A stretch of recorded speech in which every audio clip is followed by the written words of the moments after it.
Hey, everybody. Welcome into our first draft preview of the offseason. My name is Matt McMullen, and today we're joined by Trevor Sikkema from Pro Football Focus, one of the very best in the business. Trevor, what's going on, man? Matt, it's always good to be with you, my friend. I appreciate you having me back. Always getting to enjoy talking a little football with you. Yeah, you're, like I said, one of the very best out there. I don't know how you grind on this stuff all year long, but I'm appreciative of you so people like me can figure this stuff out this time of year. And today we're going to talk all about wide receiver. And we'll start with number 9 overall. Let's say the Chiefs want to take a receiver with their first round pick. Who are some names that you like? I think the three that everybody talks about sort of in that range for the draft. And it's a good discussion because I think each three of them are different.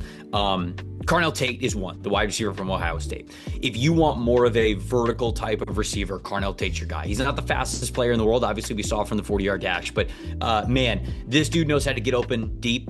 Really good route runner. Very quick, concise, controlled in his route breaks so that, man, if he's running a skinny post deep down the field, when he puts his foot in the ground to move one way or the other, it is devastating. It creates that separation. He's got great acceleration out of his breaks as well. Really strong at the catch point. 0.0 drop rate this past season, despite the fact that he was fighting for what you would call 50-50 balls all the time deep down the field. So Carnell Tate, if you want more of a vertical receiver, which I feel like Kansas City is always looking to lean a little bit more into that, get those explosive deep down the field, right? They've drafted speed in the past, but Xavier Worthy, yes, he can be a deep threat for you, but he's been used, I feel like, best when you get the ball in his hands early. He can make stuff happen after the catch. So if you want that true vertical type of receiver, and Carnell Tate's kind of your guy there. Makai Lemon, one of my favorites in this class.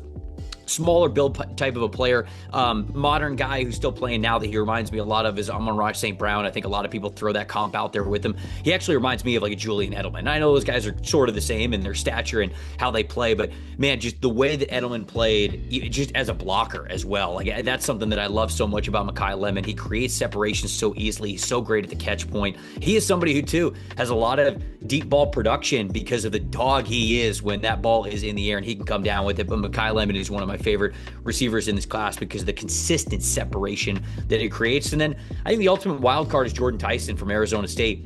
This is, in my opinion, the most talented wide receiver in the class. The only thing that you really worry about with him is the injury history. Out of the 4 years that he's been a full-time player, he's been hurt for 3 of them. And especially this past year was dealing with a hamstring injury a little bit, and that kept him from working out at the combine as well. So will he get drafted that high because of the injury history? I'm not so sure, but man, the way that this guy can get in and out of his breaks, the separation that he can cause, like I feel like most of the time he reminds me a lot of Golden Tate, who was one heck of a receiver for a long time around the NFL, Biletnikoff winner. And then there are moments where he'll put his foot in the ground and I go, okay, that's Odell Beckham Jr. Like what he is able to do from an athletic perspective. I think this guy can run any route in the world. One of the best intermediate route runners that we have in this class. And I think he's as talented as anybody in this class. So at number 9, if you're thinking about one of those receivers, that's kind of the bucket and the archetypes that I think the Chiefs maybe might lean towards depending on what they want to go for. Yeah, it's kind of interesting. I feel like with receivers, especially around this time of year, people always look at the speed. And those 3 guys that you mentioned, none is going to have a blazing 40, but they're all great route runners, right? Mm-hmm. And look at some of the best players in football right now, guys like JSN, Puka Nacua, Amon-Ra, maybe not blazing speed, but great route runners. So yeah, I think all 3 can make some sense. Now, I almost tracked you down at the combine. I'm glad I didn't because the Chiefs have another first-round pick now since we got back from the combine at number 29 overall. Let's say the Chiefs want to go receiver at the back end of the first round. Who are some names that could make some sense? Yeah, I think Omar Cooper Jr. from Indiana would probably be the dream. I don't know if he's getting to 29 at this point. I mean, it just the combine performance that he had, honestly, the last year that he had, certainly on Indiana's national championship run, but also last year as well. I mean, he has just continued to get better and better and better as the years go on. Great release package off the line of scrimmage. He could play the Z, he could play the X, he could play in the slot, strong at the catch point, better athlete than I even expected and how he tested at the combine. So I think he's a do-it-all receiver and somebody who is going to get a lot of love in the back end of the first round. If he makes it to 29, you feel pretty good about that.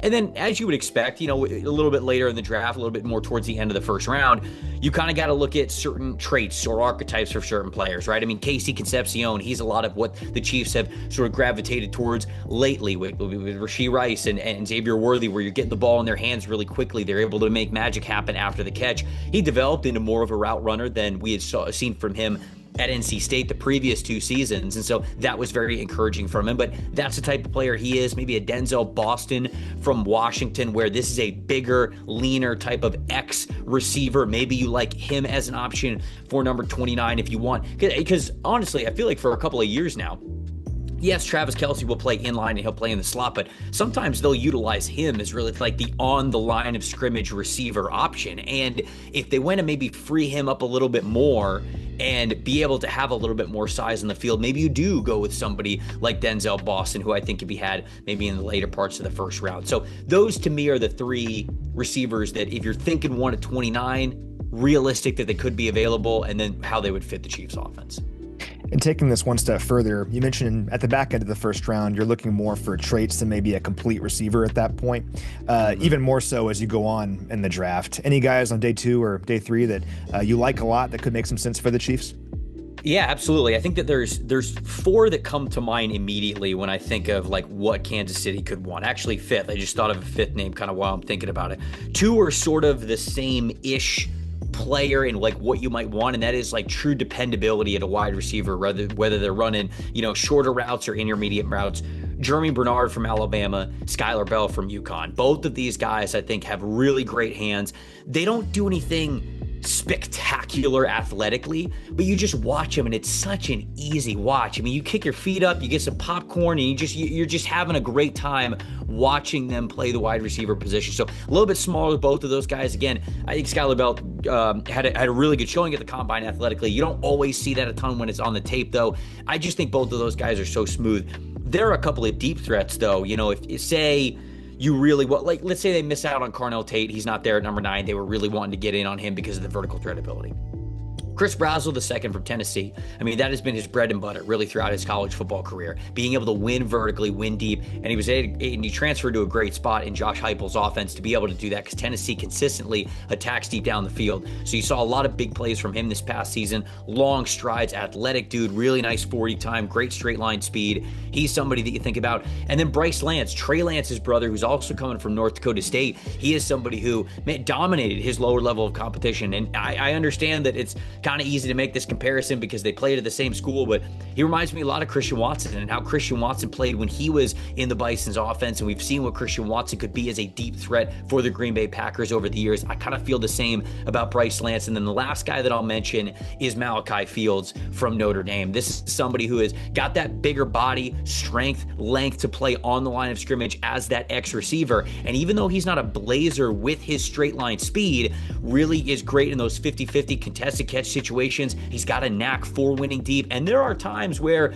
you'll kind of just see it from you, like, all right, that was a little bit more juice than I thought you were going to give me there on that play. It's not a constant from him. If it was, we'd probably be talking about him more as a top 50 player. But I think somewhere around the top 75, sometime in the 3rd round, maybe you might be able to get your hands on a guy like Malachi Fields, who I know Notre Dame liked a lot. All right. Well, last question for you, Trevor.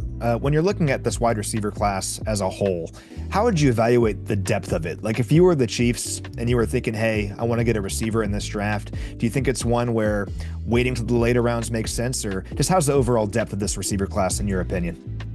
I kind of think it depends on what you want. Like I think true X receivers are light in this class. Like even at the very top, those guys that I mentioned. I mean, Mekhi Lemon can play the Z for you, but he's kind of a slot Z receiver. Carnell Tate could play on the line of scrimmage for you, but he is more of that move Z type of a player. I think the same with Jordan Tyson as well. Casey Concepcion's on the same conversation. Omar Cooper Jr. is as well. You don't really get to an X receiver until you get to Denzel Boston. And even Denzel Boston, a little bit lighter of an X type of a wide receiver. So if you wanted a bigger bodied one, this class is sort of tough to come by. There's just not a lot of players like that in this class. And even the ones that are, a lot of them are those strictly kind of like vertical type of X receivers. But if you need somebody who's more of that move player, the motion guy before the snap, somebody who can play inside and out, or certainly slot receivers as well, it's pretty deep for that. You can expect to get one that you feel pretty decent about in rounds 3, rounds 4, maybe even get a gem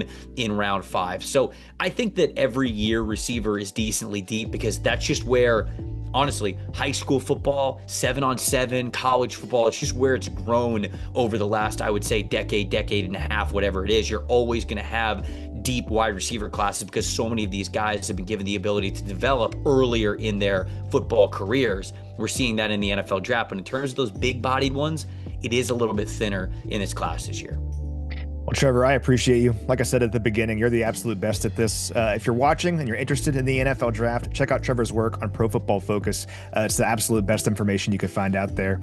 Trevor, we're like 30 days away. It's almost here, my man. Let's go. I appreciate you. Thanks, Matt. Anytime.